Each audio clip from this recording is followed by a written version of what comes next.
तो कैसे सब लोग सुरक्षित हो, बढ़िया हो। पिछले कुछ दिनों से क्लास नहीं लग रहा था। कारण आप सभी को पता है कि आंधी और तूफान बहुत जोरों शोरों से था, जिसकी वजह से लाइटों को बहुत ज़्यादा दिक्कत कर रही थी। कई जगह पे लाइट नहीं आ रहा था, कई जगह पे आ रहा है लेकिन 2 घंटे के लिए दे रहा है, जिसकी वजह से हम क्लास नहीं लगा पा रहे थे। तो हमारे जितने भी क्लास छुटे हुए हैं, जितने भी दिन की हो, कोशिश करेंगे हम उनको साथ में लेके चलने की, पूरे के पूरे कवर करने की। क्लियर है यहाँ तक? चलो आज हम देखेंगे, पिछले क्लास में हम लोग पढ़ रहे थे संविधान में मौलिक अधिकार, जिसके अंतर्गत हमने ऐतिहासिक पृष्ठभूमि, मांग, आर्टिकल 12, आर्टिकल नंबर 13 सभी देख लिए हैं। अब देखेंगे उसी के अंतर्गत मौलिक अधिकार कितने, तो हमारे पास टोटल 6 है वर्तमान में। और संविधान के प्रारंभ में कितने मौलिक अधिकार थे, तो 7 मौलिक अधिकार।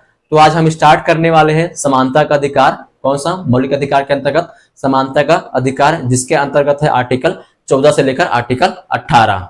यहां तक क्लियर है? चलो आज हम देखते हैं समानता का अधिकार। आर्टिकल कहां से कहां तक है जी इसके लिए?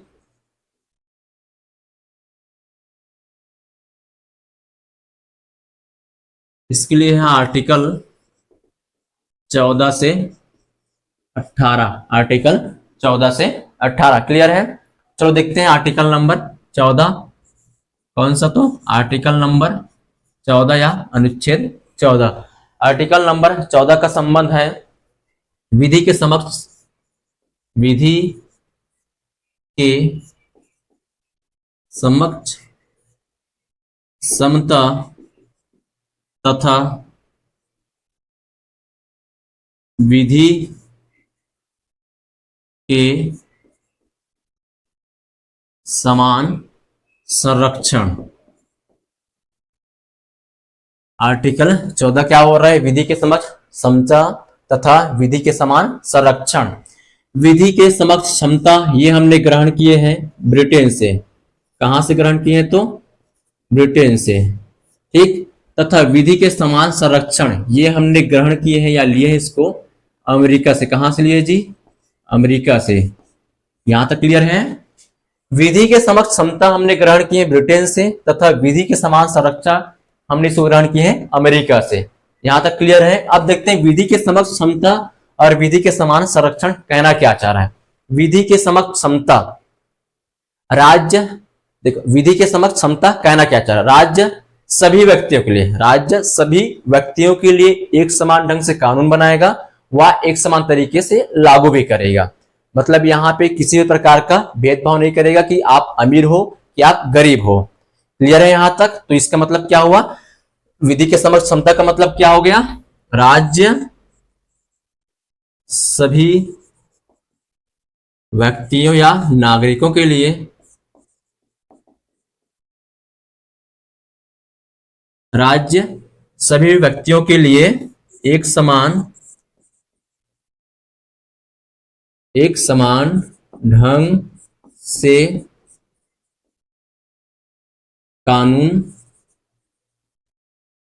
बनाएगा तथा एक समान तरीके से लागू भी करेगा। तो हमारा विधि के समक्ष समता कहता क्या है कि राज्य सभी व्यक्तियों के लिए, क्या बोल रहे हैं? राज्य सभी व्यक्तियों के लिए एक समान ढंग से कानून बनाएगा तथा एक समान ढंग से लागू भी करेगा। यहाँ पे किसी भी प्रकार का कि आप अमीर हो तो आपके लिए अलग से कानून बनाएगा, आप गरीब हो तो आपके लिए अलग से कानून बनाएंगे, ऐसा किसी भी प्रकार का भेदभाव नहीं किया जा रहा है। यहाँ पे सबको समान रखा जा रहा है कानून की नजरों में। यहां तक क्लियर है? तो हमारा विधि के समक्ष समता कहना क्या चाह रहा है? राज्य सभी व्यक्तियों के लिए एक समान ढंग से कानून बनाएगा तथा एक समान ढंग से उसको लागू भी करेगा। यहां तक क्लियर है? ये हो गया हमारा किसकी? विधि के समक्ष समता। अब आते हैं विधि के समान संरक्षण। विधि के समान संरक्षण हमने ग्रहण कहां से किए? तो अमेरिका से। कहां से किए हैं? अमेरिका से। और विधि के समान संरक्षण क्या कहना चाह रहा है? तो विधि के समान संरक्षण ये कहना चाह रहा है कि प्रत्येक नागरिक अपने अधिकारों की सुरक्षा के लिए न्यायपालिका जा सकता है, न्यायपालिका की शरण प्राप्त कर सकता है। कौन बोल रहा है? तो विधि के समान संरक्षण। विधि के समान संरक्षण में यह बोला जा रहा है कि प्रत्येक नागरिक अपने अधिकारों की सुरक्षा के लिए न्यायपालिका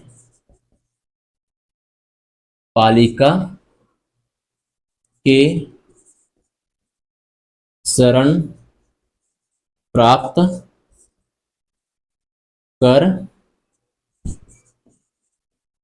कर सकता है। यहां तक क्लियर है। इसमें वह बोला जा रहा है कि प्रत्येक नागरिक अपने अधिकारों की सुरक्षा के लिए, मतलब मेरा जो फंडामेंटल राइट्स है उनकी सुरक्षा के लिए न्यायपालिका के शरण प्राप्त कर सकता है। जब मुझे लग रहा है कि मेरा फंडामेंटल राइट्स, मौलिक अधिकार कहीं पे हनन हो रहा है, कहीं पे उसका उल्लंघन किया जा रहा है, तो मैं सीधे कहां जा सकता हूं? न्यायपालिका के शरण प्राप्त कर सकता हूं। ये कहना कौन सा आ रहा है? तो विधि के समान संरक्षण। यहां तक क्लियर है। तो विधि के समान संरक्षण क्या बोल रहे हैं? प्रत्येक नागरिक अपने अधिकारों की सुरक्षा के लिए न्यायपालिका की शरण प्राप्त कर सकता है। और विधि के समक्ष समता क्या बोल रहे हैं? राज्य सभी व्यक्तियों के लिए एक समान ढंग से कानून बनाएगा तथा एक समान तरीके से लागू भी करेगा। यहां पे किसी व्यक्ति विशेष का कानून नहीं होगा, ठीक है? किसी व्यक्ति विशेष का हिसाब से नहीं बनेगा। यहां पे क्लियर है। इसी में आगे देश की संचालन व्यवस्था भी इसी के द्वारा किया जाता है। मतलब देश का संचालन, देश को जो चलाने वाले हैं वो लोग भी क्या कर रहे हैं? सभी को समान रख के देख रहे हैं कि आप अमीर तो आपके लिए अलग से कानून बना दिया जाएगा, ऐसा तो नहीं है ना। तो देश की संचालन व्यवस्था भी इसी के द्वारा किया जा रहा है। किसके द्वारा? तो विधि के समक्ष समता के अनुसार, ठीक है? किसी व्यक्ति विशेष के अनुसार नहीं किया जा रहा है, ठीक है? किसी व्यक्ति विशेष के द्वारा नहीं किया जा सकता है। यहां पे क्या है? किसी व्यक्ति विशेष, क्या कोई यहां पे अमीर है तो उनके हिसाब से यहां पे कानून बनाया जाएगा क्या? नहीं। तो संविधान के अनुरूप क्या है? किसी व्यक्ति विशेष के अनुसार कानून नहीं बनेगा, वो बनेगा सबके लिए समान रहेगा। सबके लिए क्या रहेगा? समान रहेगा, सबको समान तरीके से प्राप्त होगी। यहां तक क्लियर है। तो ये है हमारा क्या? विधि के समक्ष समता तथा विधि के समान संरक्षण। लेकिन इनमें कुछ अपवाद है। अपवाद है कि इनमें कुछ सत्य प्राप्त है, जो किसी को विशेष अधिकार प्राप्त है। अब इसमें अपवाद देख लेते कौन कौन सा यहाँ पे अपवाद है, ठीक है? अपवाद है आर्टिकल नंबर 105। आर्टिकल नंबर 105 या अनुच्छेद नंबर 105, ये है संसदीय विशेष अधिकार। संसदीय विशेषाधिकार। संसदीय विशेषाधिकार जैसे कि कोई भी सत्र चल रहा हो ना, मानसून सत्र, बजट सत्र, शीतकालीन सत्र, कोई भी सत्र चल रहा हो, संसद को सत्र के 40 दिन पहले, अगर सत्र चल रहा है तो उसको 40 दिन पहले और 40 दिन बाद तक गिरफ्तार नहीं किया जा सकता। ये उनको विशेषाधिकार मिली हुई है। कहां? तो आर्टिकल नंबर 105 के माध्यम से। किसके माध्यम से? तो आर्टिकल नंबर 105 के माध्यम से। यहां तक क्लियर है। ये क्या बोल रहे हैं? अगर संसद सत्र चल रहा है तो 40 दिन पहले और 40 दिन बाद तक उसको गिरफ्तार नहीं किया जा सकता। किसको? तो संसद को। यहां तक क्लियर है।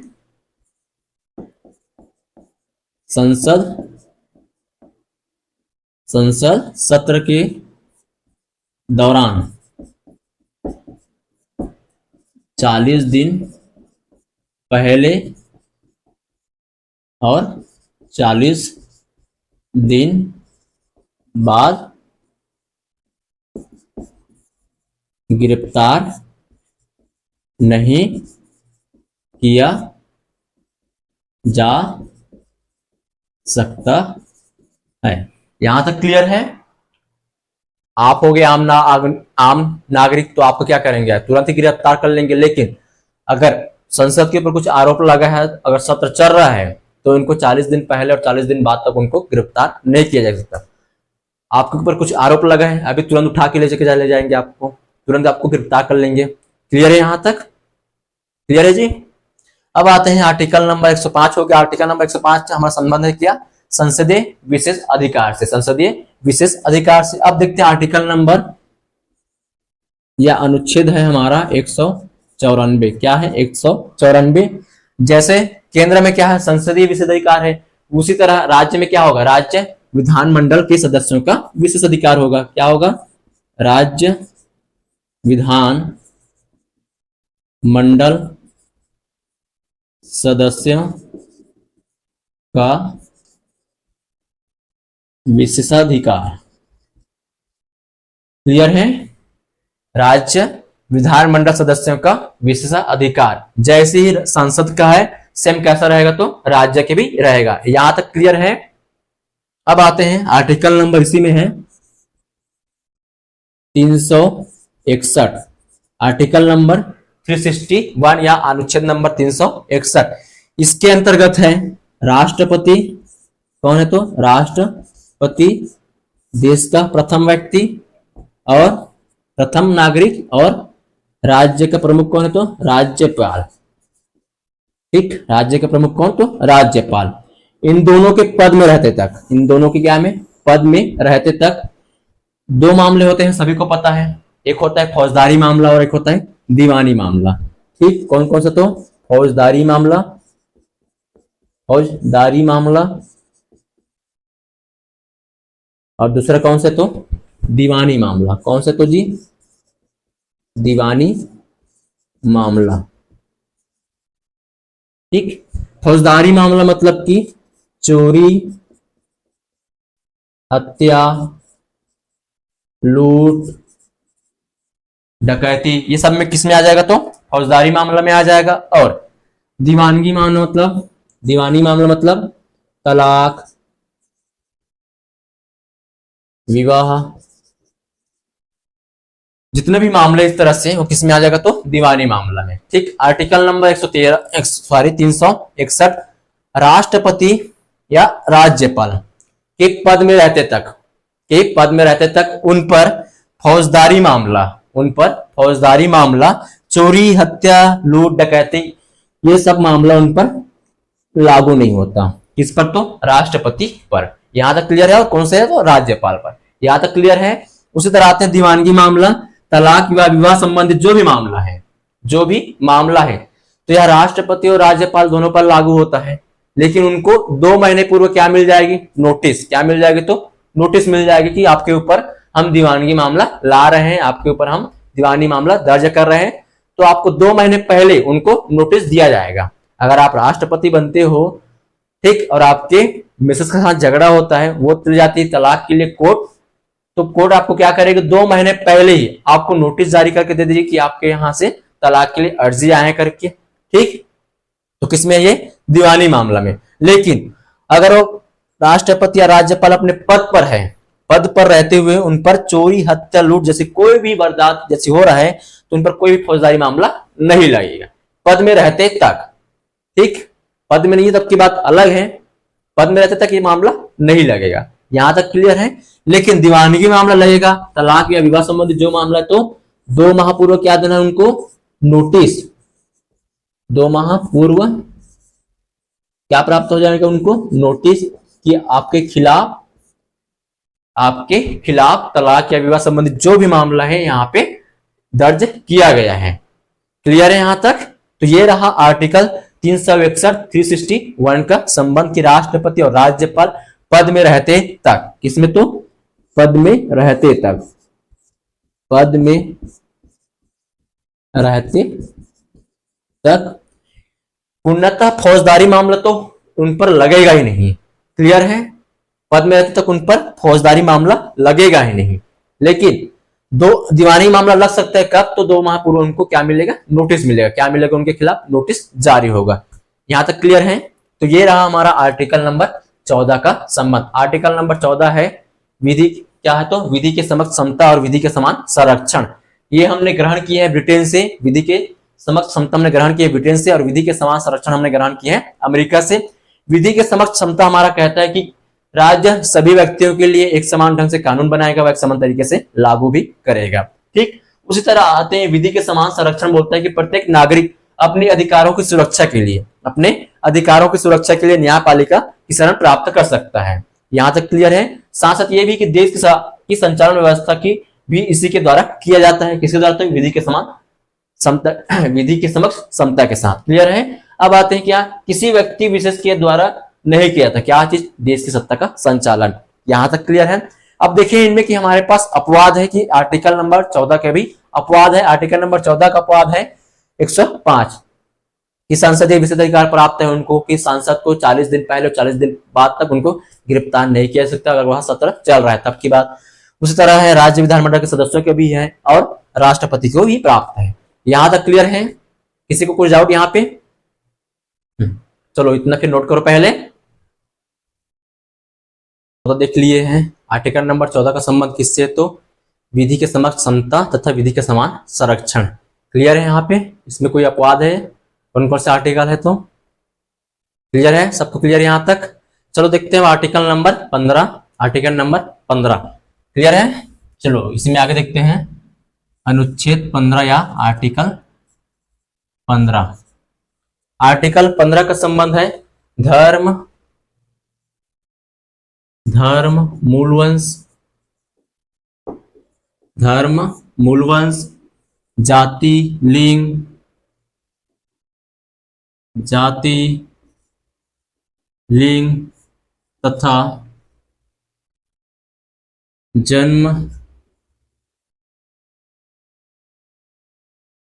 तथा जन्म स्थान के आधार पर विभेद मतलब भेदभाव, ठीक है, विभेद का प्रतिषेध, विभेद का प्रतिषेध। क्लियर है। प्रतिषेध मतलब प्रतिबंध लगा दिया गया है। क्लियर है। तो आर्टिकल नंबर 15 का संबंध है हमारा धर्म मूलवंश जाति लिंग तथा जन्म स्थान के आधार पर विभेद का प्रतिषेध। विभेद का मतलब क्या हो रहा है यहाँ पे, भेदभाव। क्या हो रहा है, भेदभाव। क्लियर है यहाँ पे। और प्रतिषेध के मतलब समझ गए, प्रतिबंध। क्या है, प्रतिबंध। यहां तक क्लियर है। ठीक। तो धर्म के आधार पर, मूलवंश के आधार पर, जाति के आधार पर, लिंग के आधार पर तथा जन्म के स्थान के आधार पर हम उनमें भेदभाव नहीं कर सकते हैं कोई भी व्यक्ति के खिलाफ। क्लियर है यहाँ पे। कोई भी नागरिक के ऊपर हम कि वह कौन से धर्म से है, कौन से मूलवंश का है वो, या कौन सी जाति का है, मेल है कि फीमेल है, कि उनका जन्म स्थान कहाँ से है, इनके आधार पर हम उन पर क्या नहीं कर सकते, भेदभाव नहीं कर सकते। ये आर्टिकल नंबर कौन से, तो 15 है। कौन सा, आर्टिकल नंबर 15 में ये चीज वर्णित है। क्लियर है। अब इसी में देखते हैं इसके आगे आर्टिकल नंबर 15(1). आर्टिकल 15(1) क्लियर है। आर्टिकल 15(1) कहता है कि केवल, थोड़ा ध्यान देना, ठीक है, केवल धर्म मूलवंश जाति लिंग तथा जन्म स्थल या स्थान के आधार पर भेदभाव नहीं किया जा सकता है या नहीं किया जाता है। क्लियर है। तो आर्टिकल नंबर 15 का संबंध है धर्म मूलवंश जाति लिंग तथा जन्म स्थान के आधार पर क्या भेदभाव नहीं कर सकते। लेकिन आर्टिकल नंबर 15(1) का संबंध क्या है, केवल, एक टर्म यूज किया, कौन सा, केवल धर्म मूलवंश जाति लिंग तथा जन्म स्थान के आधार पर भेदभाव नहीं किया जा सकते हैं। किसके आधार पर, तो केवल धर्म मूलवंश, ध्यान इधर, धर्म, मूलवंश क्या है, जाति है, लिंग है, जन्म स्थान है। लेकिन कहीं पे मैंने निवास का उपयोग किया है कि यहाँ पे निवास शब्द बोला हूं या लिखा हूं कहीं पे, नहीं ना। तो निवास के आधार पर भेदभाव किया जा सकता है। समझ आया केवल क्यों लिखा मैं यहाँ पे, ठीक। यहाँ पे हो जाएगा लेकिन, लेकिन निवास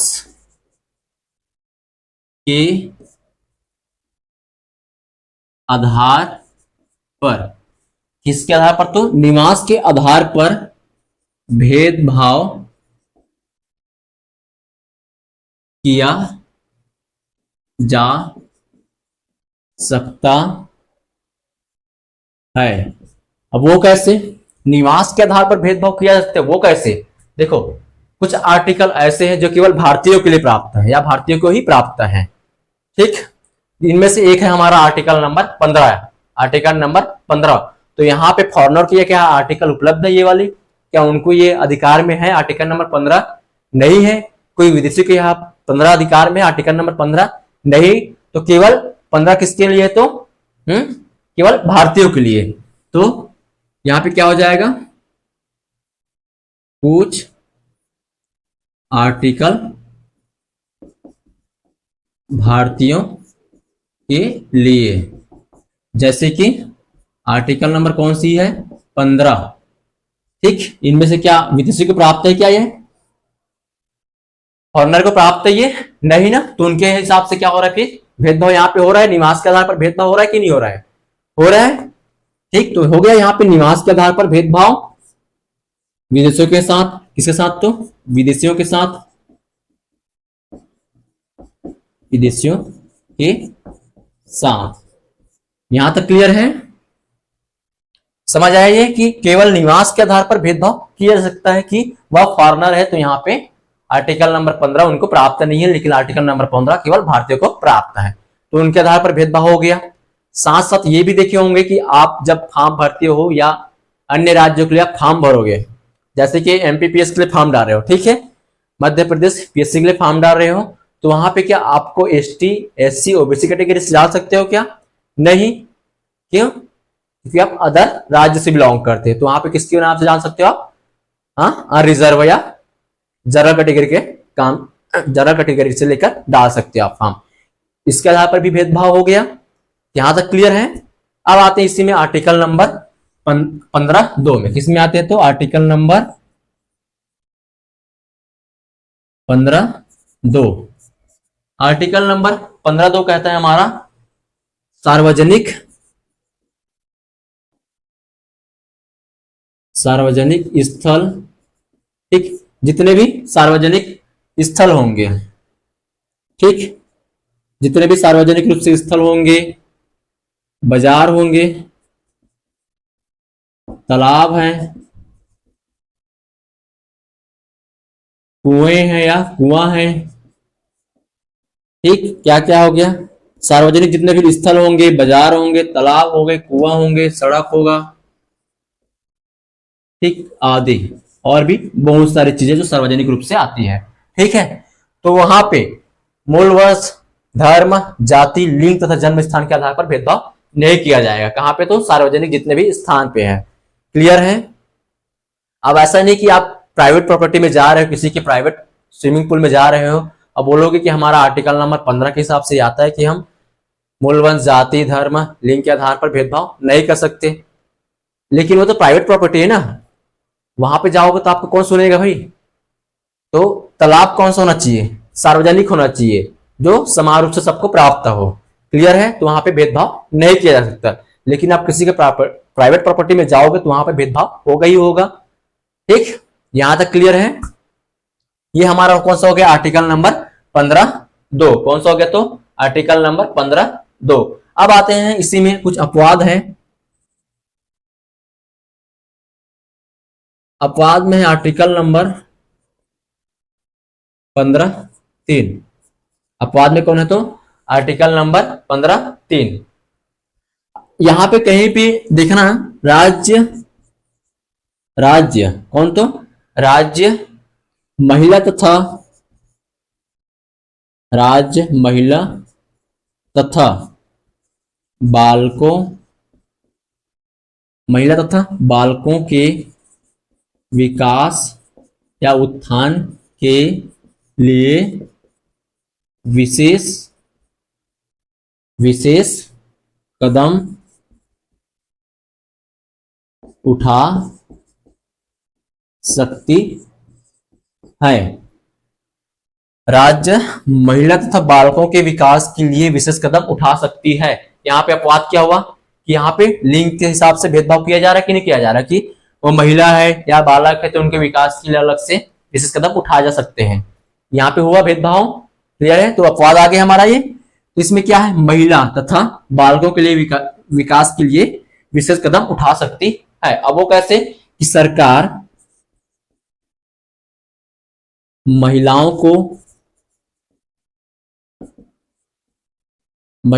के विकास के लिए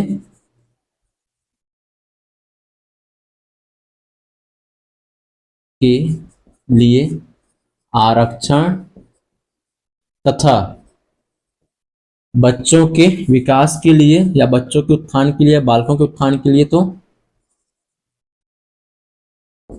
बालकों के विकास के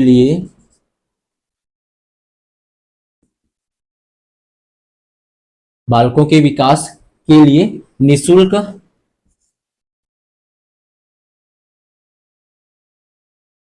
निःशुल्क शिक्षा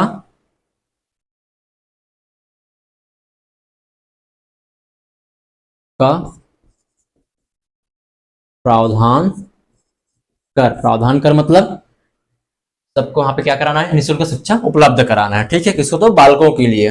राज्य महिला तथा बालकों के विकास के लिए विशेष कदम उठा सकती है। ये आर्टिकल नंबर किसमें, तो 15(3) में है। 15(3) में कि सरकार महिलाओं के विकास के लिए आरक्षण तथा बालकों के विकास के लिए क्या, निःशुल्क शिक्षा का प्रावधान करके। यहां तक क्लियर है। ये हमारा कौन सा हो गया, तो आर्टिकल नंबर 15(3). आर्टिकल नंबर 15 है धर्म, मूल, वंश, जाति, लिंग तथा जन्म स्थान के आधार पर भेदभाव नहीं किया जाता। आर्टिकल नंबर 15(1) का संबंध है केवल क्या है, केवल धर्म, मूल, वंश, जाति, लिंग तथा जन्म स्थान के आधार पर भेदभाव नहीं किया जा सकता, लेकिन निवास के आधार पर भेदभाव किया जा सकता है। जैसे कि आर्टिकल नंबर 15 केवल भारतीयों को प्राप्त है, यहाँ फॉरनर को प्राप्त नहीं है, कोई विदेशी को प्राप्त नहीं है। ठीक है, अब आते हैं आर्टिकल नंबर 2। सार्वजनिक स्थल है, सार्वजनिक बाजार है, तालाब है, कुआं है, सड़क आदि पर धर्म, मूल, वंश, जाति, लिंग तथा जन्म स्थान के आधार पर भी भेदभाव नहीं किया जा सकता। लेकिन यहाँ पे कुछ अपवाद है इनमें। आर्टिकल नंबर 15(3) कि राज्य महिला तथा बालकों के विकास के लिए, किसके, तो महिला तथा बालकों के विकास के लिए विशेष कदम उठा सकती है। सरकार महिलाओं के लिए विकास के लिए क्या करेगी, आरक्षण लाएगी तथा बालकों के विकास के लिए निःशुल्क शिक्षा प्रदान करेगी। यहाँ पर हो गया निःशुल्क शिक्षा का क्या करेगी, वहां प्रदान करेगी, शिक्षा का प्रदान करेगी सरकार। तो आर्टिकल नंबर 15(3). अब आते हैं आर्टिकल नंबर 15(4). कौन सा आते हैं हमारे पास, आर्टिकल नंबर 15(4) या अनुच्छेद नंबर 15(4). आर्टिकल नंबर 15(4) का संबंध है हमारा सार्वजनिक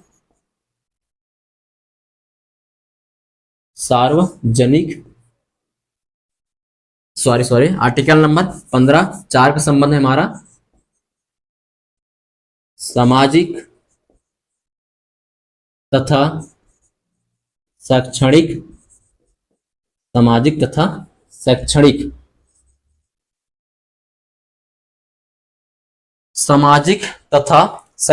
आधार पर। किसके आधार पर, तो सामाजिक तथा शैक्षणिक आधार पर पिछड़े वर्ग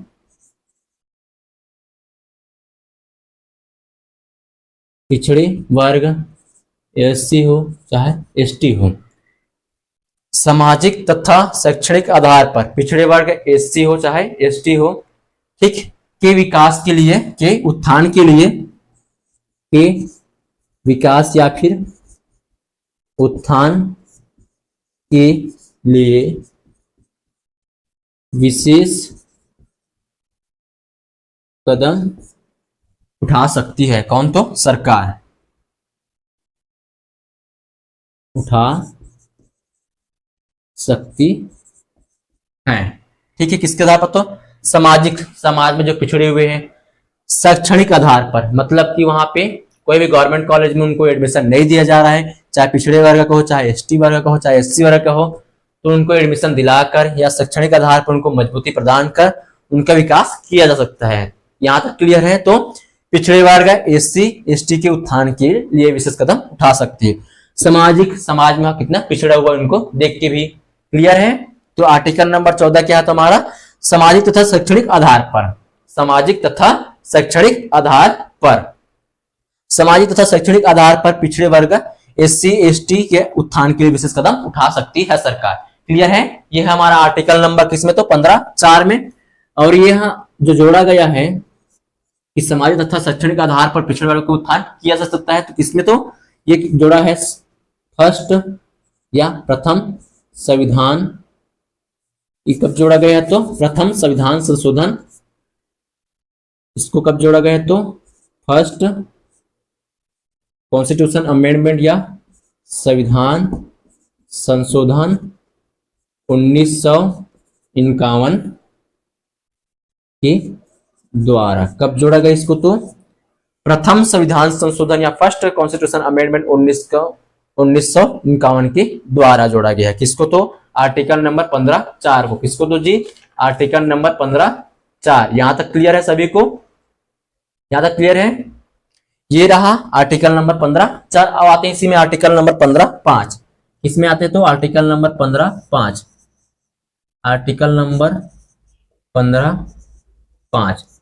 तो आर्टिकल नंबर 15(5) का संबंध है हमारा एसटी एससी एसटी और कौन से है? पिछड़े वर्ग। कौन से है तो जी? पिछड़े वर्ग।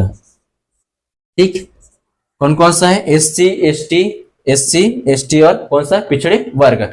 इनको क्या कर दिलाकर? निजी शिक्षण संस्थानों में प्रवेश दिलाकर, निजी शिक्षण संस्थानों में प्रवेश एडमिशन दिलाकर। यहां तक क्लियर है?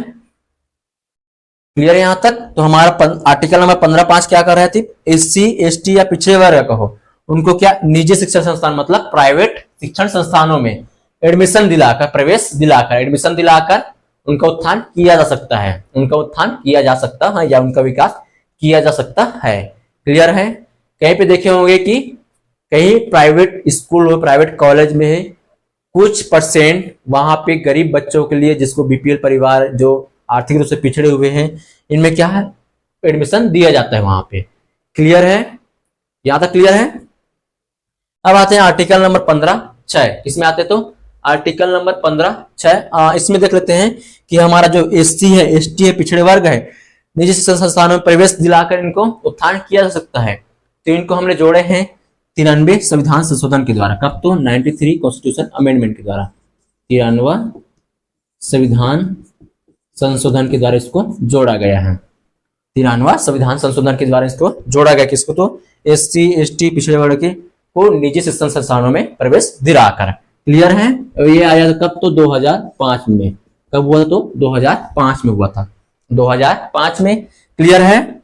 अब इसी में आते हैं आर्टिकल नंबर या अनुच्छेद 15(6). कौन सा? अनुच्छेद 15(6). आर्थिक रूप से पिछड़े या ईडब्ल्यूएस, सबको पता है कौन सा? ईडब्ल्यूएस। इसको क्या बोलेंगे? आर्थिक रूप से जो पिछड़े वर्ग हैं, आर्थिक रूप से पिछड़े, आर्थिक रूप से जो पिछड़े हैं या ईडब्ल्यूएस है, उनको 10% आरक्षण देकर, उनको कितना परसेंट? 10% आरक्षण प्रदान कर। कितना परसेंट? तो जी 10%।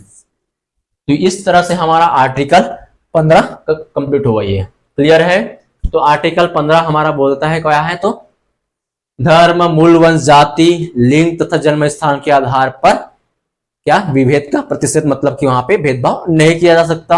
आर्टिकल 15(1) कहता है कि केवल धर्म, मूल, वंश, जाति, लिंग तथा जन्म स्थान के आधार पर भेदभाव नहीं किया जा सकता, लेकिन निवास के आधार पर भेदभाव किया जा सकता है। क्यों? क्योंकि आर्टिकल 15 केवल भारतीयों को प्राप्त है। कुछ आर्टिकल ऐसे हैं जो केवल भारतीयों को प्राप्त है। जैसे जैसे हम पढ़ेंगे उसके अनुसार हम बताते चलेंगे कौन कौन सा आर्टिकल केवल भारतीयों को प्राप्त है। क्लियर है, ये हुआ।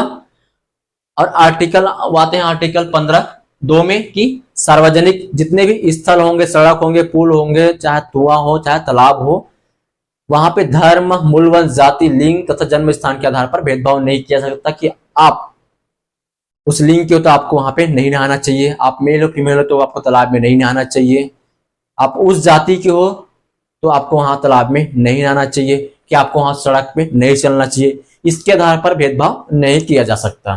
क्लियर है। इसमें कुछ अपवाद है, जैसे कि आर्टिकल नंबर 15(3).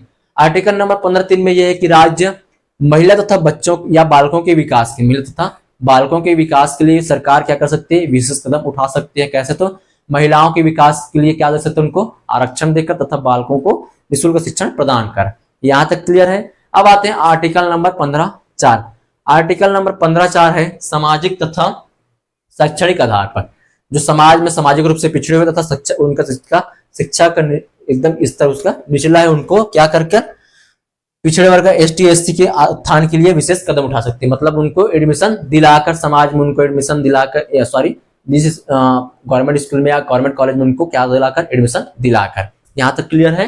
अब आते हैं आर्टिकल नंबर 15(5). आर्टिकल नंबर 15(5) है SC ST, हमको याद रखना है, ST SC पिछड़े वर्ग को निजी शिक्षा संस्थानों मतलब प्राइवेट स्कूल, प्राइवेट कॉलेज में एडमिशन दिलाया जा सकता है। वहां पे कुछ सीटें रहती है जो ST SC या OBC के लिए, जो BPL कार्ड हैं, जो पिछड़े वर्ग हैं, उनके लिए रखा जाता है, रिजर्व रखा जाता है। क्लियर है। अब आते हैं आर्टिकल नंबर 15(6). आर्टिकल नंबर 15(6) है कि EWS को आर्थिक रूप से जो पिछड़े हुए हैं उनको 10% आरक्षण प्रदान किया जाए। क्लियर है। तो ये है आर्टिकल नंबर 15 का हमारा संबंध। इसी तरह हम देखेंगे अभी आर्टिकल नंबर 16। क्लियर है यहां तक? चलो इतना नोट करो पहले। इस तरह से हमने आर्टिकल नंबर 14 और आर्टिकल नंबर 15 पूरा कंप्लीट देख लिए हैं। ठीक है, अब देखते हैं आर्टिकल नंबर 16। क्लियर है। आर्टिकल नंबर 14 का संबंध किससे तो जी, और आर्टिकल नंबर 15 का संबंध क्लियर है आपको? क्लियर है। चलो अब इसी में देखते हैं आर्टिकल नंबर 16 या अनुच्छेद 16। Article number 16। आर्टिकल नंबर 16 का संबंध है हमारा लोक नियोजन के अवसर में समता। क्या है तो? लोक नियोजन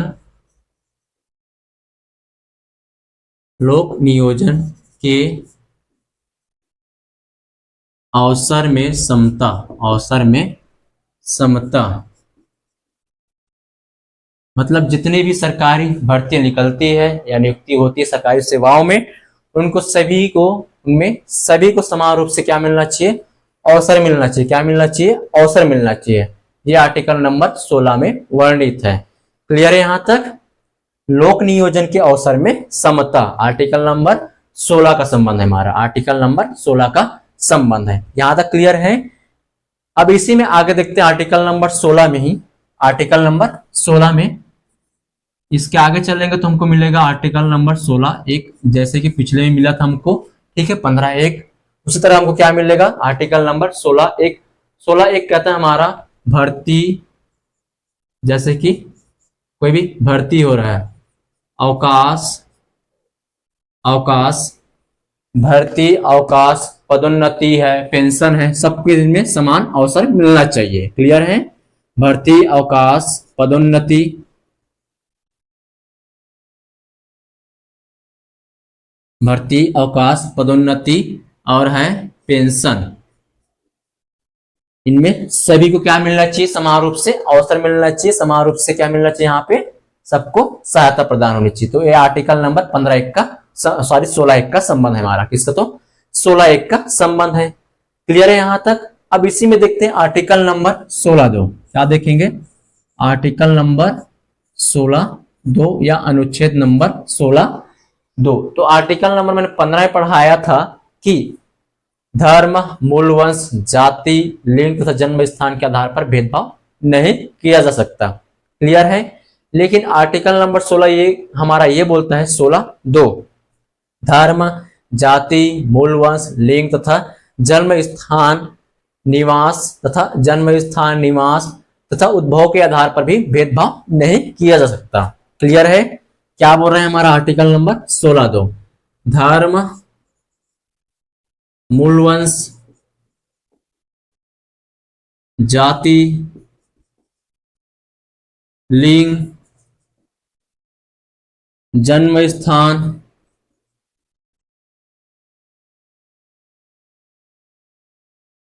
धर्म, मूलवंश, जाति, लिंग, धर्म, जन्म स्थान, निवास तथा तथा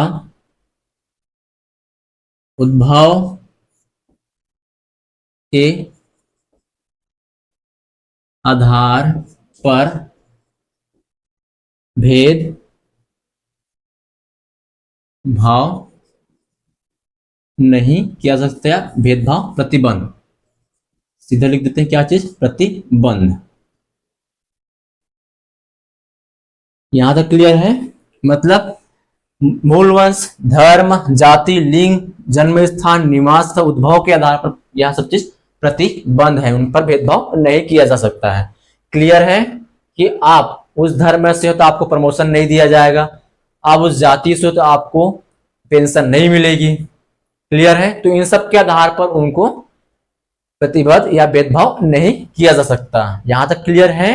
तो आर्टिकल 16(2) का संबंध है हमारा धर्म, आप कौन से धर्म से हो, मूलवंश, आपका वंश क्या है, जाति, आप कौन से जाति से बिलोंग करते हो, लिंग, मेल हो या फीमेल हो, जन्म स्थल, आप कहाँ जन्म लिए हो, क्या छत्तीसगढ़ में लिए हो, चाहे या फिर MP में लिए हो, कौन से राज्य में लिए हो, निवास, आप कहाँ के निवासी हो, तथा उद्भव के आधार पर भेदभाव प्रतिबंध है। मतलब इन सब के आधार पर भेदभाव नहीं किया जा सकता कि आपको भर्ती प्रक्रिया में हम प्रतिबंध करते हैं, आपको अवकाश नहीं देते हैं, आपको पेंशन नहीं देते हैं, आपको प्रमोशन नहीं करते, इन सब के आधार पर। यह है आर्टिकल नंबर 16(2). कौन है? तो 16(2). लेकिन इसके भी कुछ अपवाद हैं। इसके तो आर्टिकल 16 के भी अपवाद हैं। आर्टिकल 16 के अपवाद हैं तो आर्टिकल 16(3) में है। किसमें? तो जी आर्टिकल नंबर 16(3) में है। आर्टिकल नंबर 16(3) बोलता है कि हमारा आर्टिकल नंबर 16(3) बोलता है कि निवास के आधार पर, किसके आधार पर? तो निवास के आधार पर, निवास के आधार पर, किसके आधार पर? तो निवास के आधार पर भेदभाव किया जा सकता है, भेदभाव किया जा सकता है कुछ सरकारी सेवाओं में। कहां? तो कुछ सरकारी सेवाओं में। क्लियर है? निवास के आधार पर भेदभाव किया जा सकता है कुछ सरकारी सेवाओं में। जैसे कि कुछ भर्ती प्रक्रिया ऐसी होती है, कुछ भर्ती ऐसी आती है जिनमें केवल छत्तीसगढ़ के निवासी को ही मान्य रहता है, अदर राज्य के पब्लिक को वहां पे या व्यक्ति को वहां मान्य नहीं मिलते। ये हो गया हमारा आर्टिकल 16। और वैसे भी आर्टिकल नंबर 16 केवल भारतीयों को प्राप्त है, विदेशी नागरिक को प्राप्त नहीं है। तो यहाँ पे भी भेदभाव हो गया। क्लियर है? आर्टिकल नंबर 15 और 16, 19, 29, 30 ये आर्टिकल ऐसे हैं जो केवल भारतीयों को प्राप्त है। यहां तक क्लियर है? तो अपवाद हमारा क्या निकल गया कि निवास के आधार पर भेदभाव किया जा सकता है। किसके आधार पर? तो निवास के आधार पर। ये हमारा आर्टिकल 16(3) हो गया। कौन सा हो गया? तो आर्टिकल नंबर 16(3). अब इसी में आते हैं article number 16(4). Article number 16(4). Article number 16(4) बोलता है कि राज्य के अधीन सेवाओं में, इसमें तो राज्य के अधीन सेवाओं में, राज्य के अधीन सेवाओं में पिछड़ा वर्ग को आरक्षण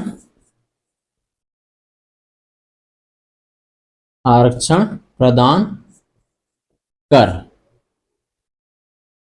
राज्य की अधीन सेवाओं में पिछड़े वर्ग को आरक्षण प्रदान कर। अब ये कैसे?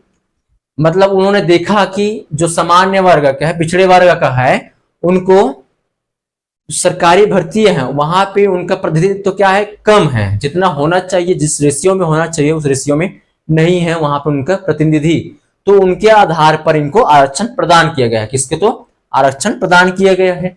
ठीक है, पिछड़ा वर्ग को आरक्षण प्रदान किया जाकर कैसे? तो सार्वजनिक सेवाओं में, सबको पता है, सार्वजनिक सेवाओं में। ठीक है, सार्वजनिक सेवाओं, या फिर देखे होंगे कि पिछड़े वर्ग को उतनी उनकी जितनी होनी चाहिए प्रतिनिधित्व उतना है नहीं है। क्लियर है? जो इस रेशियो के अनुपात में होना चाहिए कि पिछड़े वर्ग का प्रतिनिधित्व होना चाहिए इतना करके, अगर नहीं है तो उनको आरक्षण प्रदान कर उनको क्या देना चाहिए? क्या देना चाहिए? आरक्षण देना चाहिए करके। क्या देना चाहिए करके? आरक्षण देना चाहिए करके। क्लियर है यहां तक? यहां तक क्लियर है? अब आते हैं इसी में, क्या पिछड़े वर्ग की बात हुई ना, यहाँ पे किसकी बात हुई? तो पिछड़े वर्ग की बात हुई है। तो आर्टिकल आता है हमारे पास 340। क्या आता है? 340, जिसमें राष्ट्रपति पिछड़े वर्ग आयोग की पहचान के लिए कमेटी गठित कर सकती है। ठीक है, उनके पास शक्ति होती है जो क्या पिछड़ा वर्ग कौन कौन है उनकी पहचान के लिए कमेटी गठित करने की शक्ति होती है। किसके पास? तो राष्ट्रपति के पास। तो ये आर्टिकल कौन सा है? तो इसके लिए आर्टिकल है हमारे पास 340। आर्टिकल 340 के तहत राष्ट्रपति के पास शक्ति होती है कि वह पिछड़े वर्ग के लिए उनकी पहचान के लिए कमेटी गठित कर सकती है। क्लियर है? क्लियर है? उनके पास ये शक्ति होती है। किसके पास? तो राष्ट्रपति के पास। यहां तक क्लियर है? आते हैं कौन से? Article number 340। आर्टिकल नंबर 340 है हमारा राष्ट्रपति। क्या? राष्ट्रपति के पास क्या होती है? शक्ति होती है। क्या होती है? शक्ति होती है कि पिछड़े वर्ग की पहचान के लिए क्या गठित कर सकती है? कमेटी गठित कर सकती है। राष्ट्रपति के पास क्या होती है? शक्ति होती है। क्या? शक्ति प्रदान होती है कि उनको शक्ति प्रदान किया गया है संविधान के माध्यम से कि वह पिछड़े वर्ग के लिए क्या कर, पिछड़े वर्ग के लिए, पिछड़े वर्ग के लिए या पिछड़े वर्ग की पहचान के लिए, या फिर क्या? पहचान के लिए कमेटी गठित कर सकती है। यह शक्ति किसको प्रदान है? तो राष्ट्रपति को मिली हुई संविधान के माध्यम से। ठीक है, आर्टिकल 340 राष्ट्रपति को यह शक्ति प्रदान करती है कि पिछड़े वर्ग के लिए उनकी पहचान के लिए कि कौन पिछड़े वर्ग में आ रहा है, कौन पिछड़े वर्ग में नहीं है, उनकी पहचान के लिए कमेटी गठित कर सकती है, कमेटी का निर्माण कर सकती है। कौन? तो राष्ट्रपति। और ये हमारे लिए कौन सा आर्टिकल में है? तो ये है आर्टिकल नंबर 340 में वर्णित है। किसमें है? तो आर्टिकल नंबर 340 में है। यहां तक क्लियर है?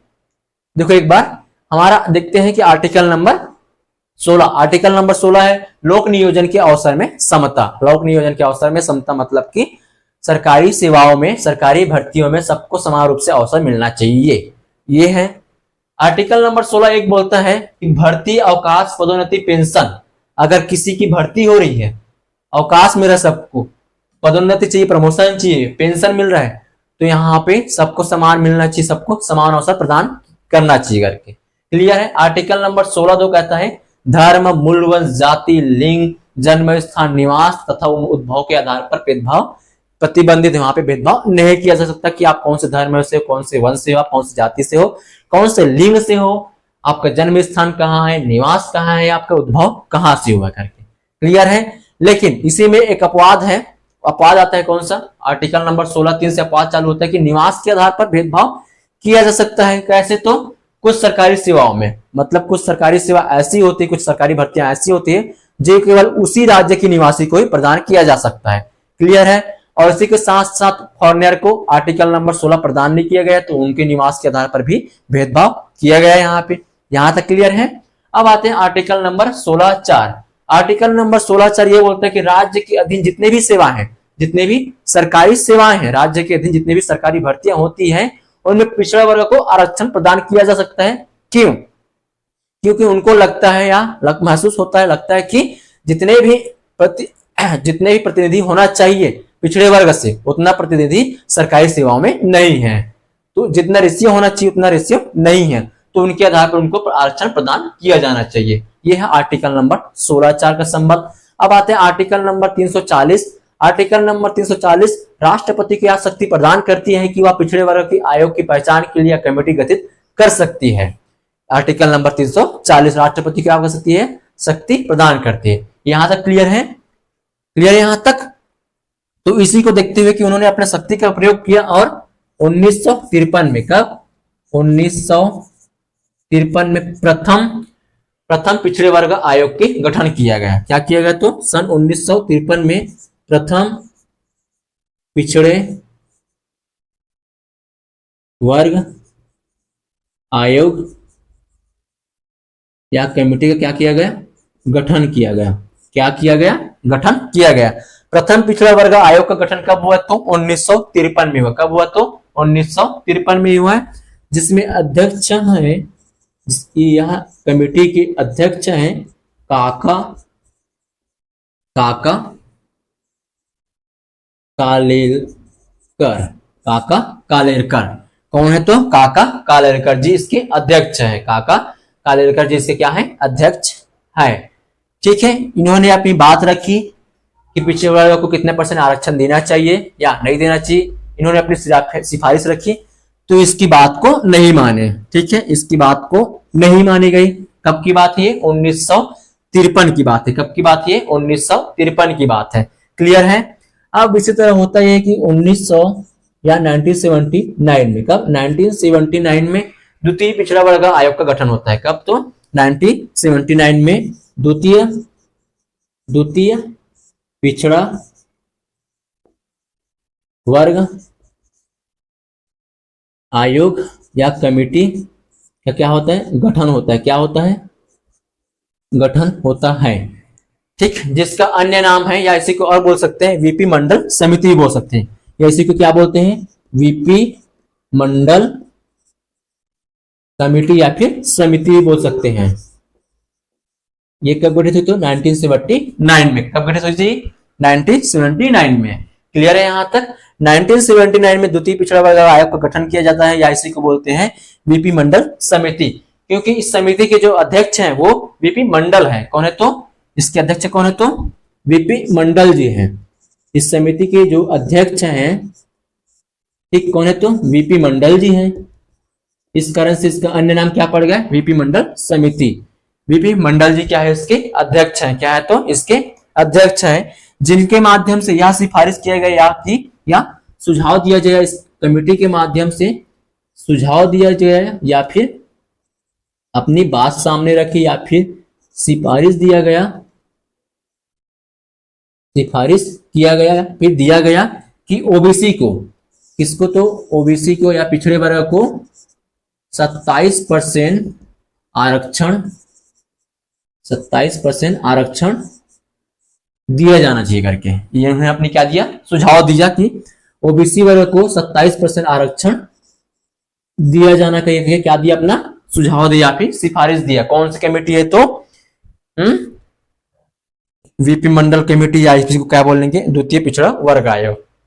क्या बोलेंगे इसी को, द्वितीय पिछड़ा वर्ग आयोग। यहां तक क्लियर है, यहां तक क्लियर है। देखो होता क्या है कि 340 के अंतर्गत, आर्टिकल 340 के अंतर्गत राष्ट्रपति को यह शक्ति प्रदान की गई है कि पिछड़े वर्ग के लिए या पहचान के लिए कमेटी गठित कर सकती है। क्लियर है। तो उसी को उपयोग करते हुए 1953 में प्रथम पिछड़े वर्ग आयोग का गठन किया जाता है, जिसके अध्यक्ष है कौन, तो काका कालेलकर जी है। काका कालेलकर जी इनके क्या है, अध्यक्ष हैं। इन्होंने जो अपनी बात रखी कि होनी चाहिए या नहीं होनी चाहिए, तो उनकी बात को या सिफारिश को नहीं माना गया। कि कब की बात है, तो 1953 की बात है।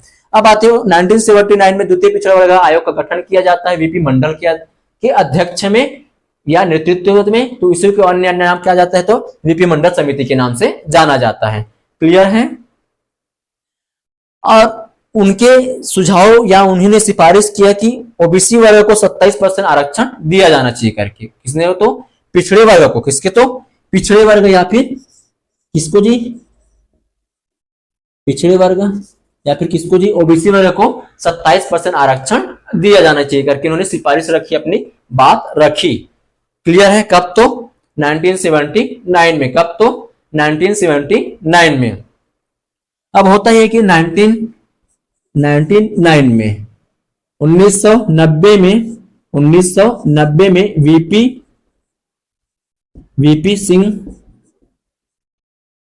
वीपी सिंह सरकार के द्वारा, कब की बात है? 1990 में। कब? तो 1990 में वीपी सिंह सरकार के द्वारा जो ये वाली कमेटी थी, कौन सी? तो वीपी मंडल कमेटी थी, उनकी जो 27% जो आरक्षण दिया गया था ओबीसी वर्ग को, उनको उन्होंने लागू कर दिया। कब? तो 1990 में। कब? तो 1990 में वीपी सिंह सरकार द्वारा 27% आरक्षण या पिछड़ा वर्ग 27% आरक्षण को लागू कर दिया गया। ठीक है, तो 27% आरक्षण ओबीसी वर्ग को कब लागू किया गया? तो 1990 में। कब लागू किया गया? तो 1990 में। कौन सी कमेटी ने यह गठित की थी कि ओबीसी वर्ग को 27% आरक्षण दिया जाना चाहिए करके आप बात रखी थी, अपनी सिफारिश रखी थी या फिर सुझाव दिए थे? तो वीपी मंडल कमेटी या फिर द्वितीय पिछड़ा वर्ग आयोग गठन किया गया था। कब? तो 1979 में। 1979 में। क्लियर है? तो 1990 में वीपी सिंह सरकार के द्वारा पिछड़े वर्ग को जो 27% आरक्षण की बात कही गई थी, उन्हें सुझाव दिया गया था, उनको क्या कर दिया? लागू कर दिया गया। कब? तो 1990 में। कब? तो 1990 में। अब होता यह है कि यहां पे ओबीसी वर्ग को आरक्षण प्रदान है, ठीक। उससे पहले एसटी और एससी वर्ग को भी आरक्षण प्रदान मिल चुका था। अब होता यह है कि सब सामान्य वाले उन लोग भी चले गए कि हमको भी आरक्षण चाहिए। क्लियर है? उन लोग के भी आरक्षण चाहिए, जो अनरिजर्व हैं, जनरल हैं, उनको भी आरक्षण चाहिए करके। तो होता यह है कि 1991 में। कब? 1991 में नरसिम्हा राव की सरकार आती है। नरसिम्हा राव की सरकार आती है। कब? तो 1991 में। सॉरी, 1991 में नरसिम्हा राव की सरकार आती है। 1991 में किसकी सरकार आई? नरसिम्हा राव की क्या आई? सरकार आई, गवर्नमेंट बनी उनकी। ठीक है, नरसिम्हा राव सरकार के द्वारा ईडब्ल्यूएस को, किसको? तो जो आर्थिक रूप से पिछड़े हुए है ना, ठीक, ईडब्ल्यूएस को 10% आरक्षण प्रदान कर दिया। कितना? तो 10% आरक्षण प्रदान कर दिया गया। कब की बात है? 1991 में नरसिम्हा राव सरकार द्वारा ईडब्ल्यूएस को या आर्थिक रूप से जो पिछड़े वर्ग है उनको 10% आरक्षण प्रदान कर दिया गया।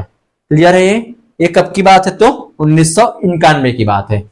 1991 की बात है। अब होता यह है कि 1992 में। कब? 1992 में भारत संघवाद में केस चलता है, इंदिरा साहनी और भारत संघवाद का केस चलता है कि जो आरक्षण से प्रावधान के संबंध जितने भी हैं उनमें केस लड़ जाता है, न्यायालय तक पहुंच जाता है ये केस। क्लियर है?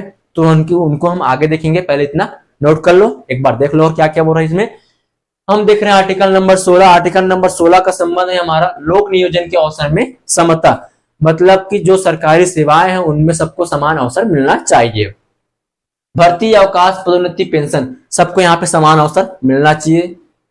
धर्म, मूलवंश, जाति, लिंग, जन्म स्थान, निवास तथा उद्भव के आधार पर भेदभाव नहीं किया जाना चाहिए कि वो जाति का तो उनको हम सेवा में नहीं लेंगे, सरकारी सेवा में नहीं रखेंगे, सरकारी नियुक्ति नहीं करेंगे उनकी। क्लियर? इन सब के आधार पर नहीं किया जाएगा। लेकिन अपवाद है इनका कि आर्टिकल नंबर 16(3) बोलता है कि निवास के आधार पर भेदभाव किया जा सकता है। कैसे? तो कुछ सरकारी सेवाओं में। क्लियर है? उसी तरह फॉरनर को भी यहाँ पे आर्टिकल नंबर 16 प्राप्त नहीं है।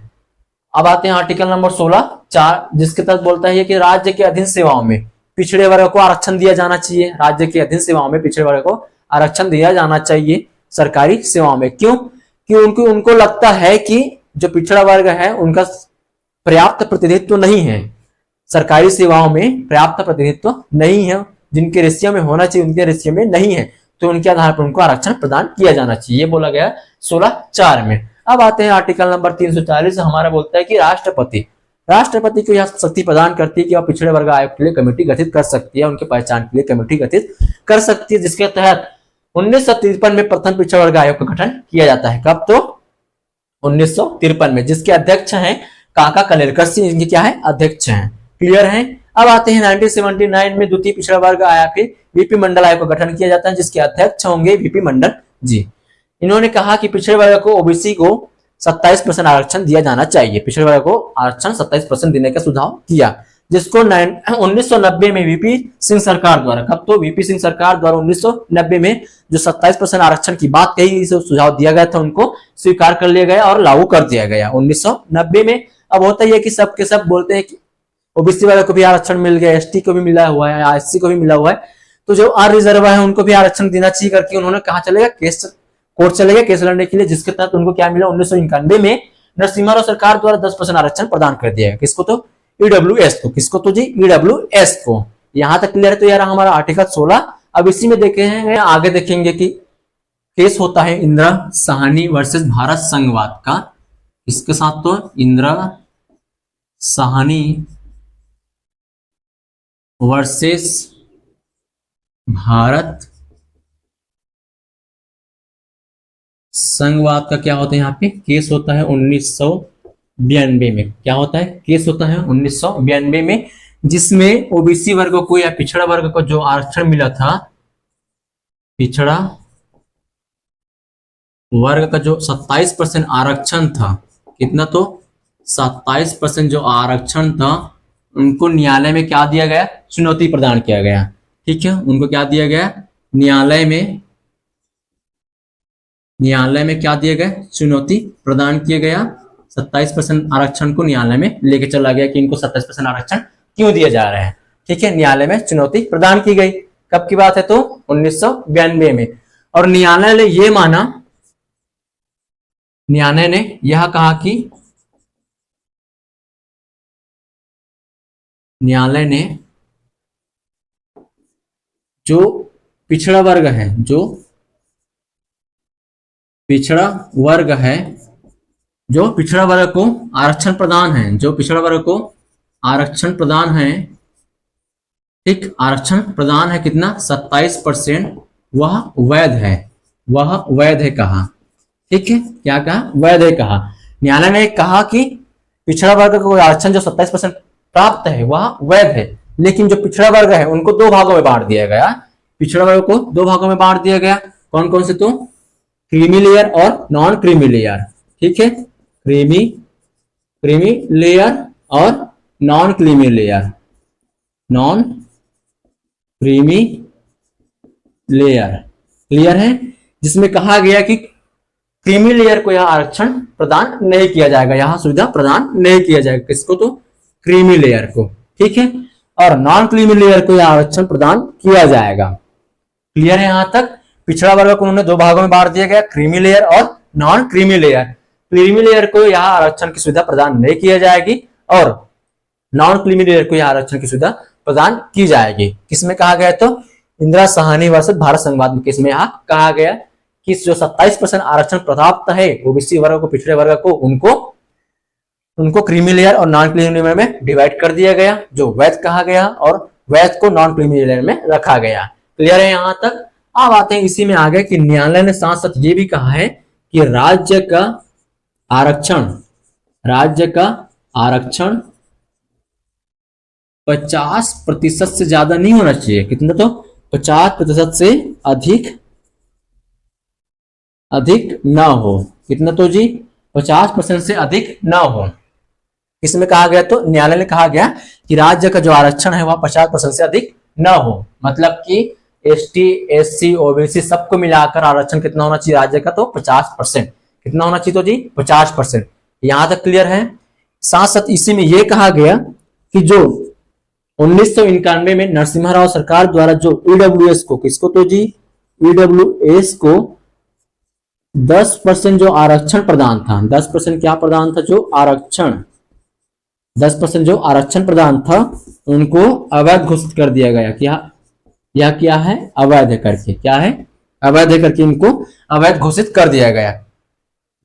इसी केस में, कौन से केस में तो इंदिरा साहनी वर्सेस भारत संघवाद 1992 में केस होता है, जिसके तहत कहा गया कि ईडब्ल्यूएस को, जो नरसिम्हा राव ने सरकार द्वारा 1991 में ईडब्ल्यूएस को 10% आरक्षण जो दिया गया था, उनको यहां पे क्या कर दिया गया, अवैध घोषित कर दिया गया, उनको समाप्त घोषित कर दिया गया, उनको समाप्त कर दिया गया।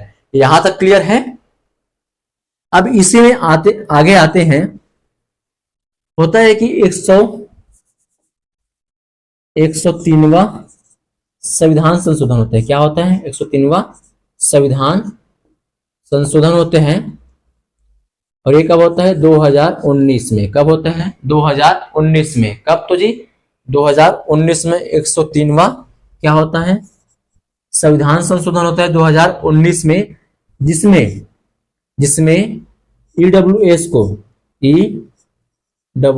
को 10% आरक्षण 10% आरक्षण प्रदान किया गया या जोड़ा गया। ठीक है, 10% आरक्षण प्रदान किया गया। कब को? 2019 में। 103वां संविधान संशोधन होता है कब? 2019 में, जिसमें ईडब्ल्यूएस को 10% आरक्षण प्रदान किया गया। मतलब 2019 से यह प्रारंभ है। इससे पहले था उनको क्या कर दिया गया था? अवैध घोषित कर दिया गया था। यहां तक क्लियर है? तो यह होता है इनके लिए आर्टिकल है 16(6). इनके लिए कौन सा आर्टिकल है? तो 16(6). आर्टिकल नंबर 16(6) 103वां संविधान संशोधन होता है 2019 में, जिसमें ईडब्ल्यूएस को 10% आरक्षण प्रदान की जाती है। कब? तो 2019 में। इससे पहले क्या था? वह समाप्त घोषित कर दिए गए थे। कब?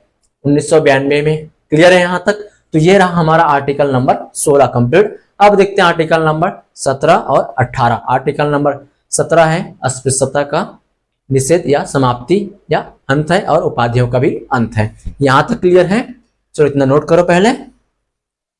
तो इस तरह से हमने आर्टिकल नंबर 14, 15 और 16 देख लिए हैं। क्लियर है? यहां तक सभी को समझ आया? अब इसी के आगे देखते हैं हम आर्टिकल नंबर 17।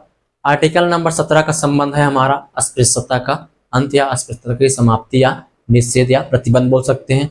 अस्पृश्यता मतलब छुआछूत। क्या? छुआछूत। यहां तक क्लियर है? तो आते हैं आर्टिकल नंबर 17। इसमें तो जी आर्टिकल नंबर 17 या इसी को बोलेंगे अनुच्छेद नंबर 17, जिसमें है अस्पृश्यता का अंत। अस्पृश्यता का अंत मतलब छुआछूत की समाप्ति। क्या है? छुआछूत की समाप्ति। यहां तक क्लियर है? अस्पृश्यता का अंत मतलब छुआछूत की समाप्ति। अब कहीं पे भी नहीं लगता कि छुआछूत होता है। देखे जाते हो क्या? कहीं पे लगता है ये चीजें नहीं होता। पूरी तरीके से क्या हो गया? समाप्त हो गया है। क्लियर है यहां तक? ये है हमारा आर्टिकल नंबर 17। आर्टिकल नंबर 17 हमारा है निरपेक्ष मौलिक अधिकार है, जिसका कोई अपवाद नहीं होता। आर्टिकल नंबर 17 क्या है हमारा? निरपेक्ष मौलिक अधिकार है, जिसका कोई अपवाद नहीं होता। यहां तक क्लियर है? तो यह आर्टिकल नंबर 17 क्या है हमारा? निरपेक्ष मौलिक अधिकार है। क्या है? तो निरपेक्ष मौलिक अधिकार है। मौलिक अधिकार है, जिसका कोई अपवाद नहीं है। जिसका कोई अपवाद नहीं है। जिसका कोई अपवाद नहीं है। निरपेक्ष मौलिक अधिकार है। क्यों? इसका कोई अपवाद नहीं है, मतलब आर्टिकल नंबर 17 का कोई भी अपवाद नहीं है। यहां तक क्लियर है? अब होता यह है कि 1955 में, कब की बात है? 1955 में। कब की बात है? तो सन 1955 में अस्पृश्यता निवारण अधिनियम लाया जाता है। कब? तो 1955 में अस्पृश्यता निवारण अधिनियम लाया जाता है। ठीक है? कब? तो 19 को कठोर बनाकर, इसी को कठोर बनाकर 1955 के अस्पृश्यता निवारण अधिनियम को, मतलब कि जो छुआछूत वाले अधिनियम है उनको कब लाया गया? 1955 में। इसी को कठोर बनाकर 1976 में, इसी को कठोर रूप बनाकर 1976 में। कब? तो 1976 में नागरिक अधिकार संरक्षण अधिनियम को नागरिक अधिकार संरक्षण अधिनियम, नागरिक अधिकार संरक्षण अधिनियम लाया गया। कब लाया गया? तो 1976 में। कब? तो 1976 में। ये रहा हमारा आर्टिकल नंबर 17। ये रहा हमारा आर्टिकल नंबर 17। अब आते हैं आर्टिकल नंबर 18। इसमें आते हैं तो आर्टिकल नंबर है हमारा 18 या अनुच्छेद नंबर है 18, जिसमें है उपाधियों का अंत। इसमें क्या है? तो उपाधियों का अंत। उपाधियों का अंत या उपाधियों की समाप्ति। उपाधियों का अंत या उपाधियों की समाप्ति है। होता यह है कि इससे पहले जब ये वाला आर्टिकल नहीं आया था, आर्टिकल नंबर 18, तो उसमें होता यह है कि व्यक्ति अपने नाम के आगे क्या लगा देता था, उपाधि लगा देता था, जैसे कि राय बहादुर, ठीक, जैसे कि पद्मश्री, पद्म विभूषण, ये उपाधि अपने नाम के आगे लगा दिया जाता था। लेकिन अब क्या कर दिया, उनको समाप्त कर दिया। केवल 2 क्षेत्र को छोड़कर, केवल 2 क्षेत्र को छोड़कर वह उपाधि को समाप्त कर दिया गया। वह क्षेत्र है हमारा शिक्षा, शिक्षा और है सेना, शिक्षा और, ठीक, केवल 2 क्षेत्र को छोड़कर, केवल कितने क्षेत्र को छोड़कर, 2 क्षेत्र, 2 क्षेत्र को छोड़कर, 2 क्षेत्र को छोड़कर। कौन कौन सा क्षेत्र है, तो एक है हमारा शिक्षा, ठीक, दूसरा कौन सा है तो सेना, ठीक। अब शिक्षा हो जाएगा, नाम के आगे क्या लगा सकते हैं, कोई एमबीबीएस कर ले या पीएचडी कर ले, तो उसके आगे क्या लगाएंगे हम, डॉक्टर। तो शिक्षा में क्या आ जाएगा, डॉक्टर। तो जो डॉक्टर की पढ़ाई कर लिए, उनके पास डिग्री है, ठीक, उनके नाम के आगे क्या लगा सकते हैं, डॉक्टर लगा सकते हैं। अब सेना, अब सेना में होता है कि कर्नल है, सुने होंगे, ठीक, या फिर लेफ्टिनेंट है, कर्नल हो गया, लेफ्टिनेंट हो गया, ये सेना में उपाधि प्राप्त है, तो ये सेना वाले अपनी उपाधि लगा सकते हैं, ठीक है। केवल 2 क्षेत्र को छोड़कर जितने भी उपाधि मिले हुए हैं, जो लगाना चाहते हैं, पद्मश्री, पद्म भूषण और जो भी उपाधि प्राप्त है, उनको यहाँ पे नहीं लगा सकते। यहाँ पे उपाधियों का अंत कर दिया गया है, केवल 2 क्षेत्र को छोड़कर शिक्षा और सेना को, शिक्षा और सेना को। यहां तक क्लियर है। अब इसी में आते हैं कि अगर हमको विदेशी से प्राप्त हो रहा है, कुछ पुरस्कार प्राप्त हो रहा है, सम्मान प्राप्त हो रहे हैं, या फिर कुछ, हाँ ठीक है, जो हम, तो वह हमको क्या चाहिए, पहले राष्ट्रपति की पूर्व सहमति चाहिए। क्या चाहिए उनके लिए, राष्ट्रपति की सहमति आवश्यक उसके लिए, ठीक। अगर हमको क्या मिल रहे हैं विदेशी से, हाँ, विदेशों से हमको क्या मिल रहा है, कोई सम्मान मिल रहा है, ठीक है, क्या मिल रहा है, सम्मान मिल रहा है, पुरस्कार मिल रहा है, ठीक है। तो इनको ग्रहण करने से पहले हमको क्या चाहिए, राष्ट्रपति की क्या चाहिए, हमको सहमति चाहिए। क्या चाहिए हमको, राष्ट्रपति की क्या चाहिए हमको, तो सहमति। क्लियर है यहां तक। तो ये रहा हमारा आर्टिकल नंबर 17 और आर्टिकल नंबर 18। सिंपल वे में समझना ये कि आर्टिकल नंबर 17 है अस्पृश्यता का अंत, मतलब छुआछूत की समाप्ति, जिसके तहत 1955 में अस्पृश्यता निवारण अधिनियम लाया गया, जिसको कठोर बनाकर नागरिक अधिकार संरक्षण अधिनियम लाया गया, कब तो 1976 में। अब होता यह है कि आर्टिकल नंबर 18 उपाधियों का अंत, मात्र 2 क्षेत्र को छोड़कर, सेना और शिक्षा के क्षेत्र को छोड़कर बाकी के क्षेत्र में जितने भी उपाधि प्रावधान किए गए थे उनको समाप्त कर दिया गया है। क्लियर है यहाँ तक। शिक्षा के क्षेत्र में आए थे, उदाहरण देखते हैं, डॉक्टर लगा सकते हैं अपने नाम की उपाधि के सामने, और सेना अपने नाम के सामने क्या लगा सकते, कर्नल लगा सकते हैं, लेफ्टिनेंट में लगा सकते हैं। हाँ, ये रहा हमारा समता का अधिकार, समानता का अधिकार के तहत आर्टिकल नंबर 14 से लेकर 18 तक। यहां तक क्लियर है सबको, क्लियर है। कोशिश करेंगे हमारे जितने भी क्लास छुटी हुई हैं उनको हम कवर करने की, क्योंकि पिछले कुछ दिनों से क्लास नहीं लगी, कारण सबको पता है लाइट गोल, तूफान की वजह से लाइट गोल हो गया था, कहीं पे तो लाइट अभी तक प्राप्त नहीं हुई है। क्लियर है यहाँ तक। तो हम उनको साथ साथ लेके चलने की कोशिश करेंगे, इस कारण से आज थोड़ा सा क्लास लंबा हो गया है। क्लियर है। तो इसी पे मुझे कुछ लाइन याद आ गई है कि आप लोगों ने वेट किए हैं इस क्लास के लिए, कि जरा सुनिएगा। माना कि तेरी दीद के काबिल नहीं हूं मैं, माना तेरी दीद के काबिल नहीं हूं मैं, पर मेरा शौक देख, मेरा इंतजार देख।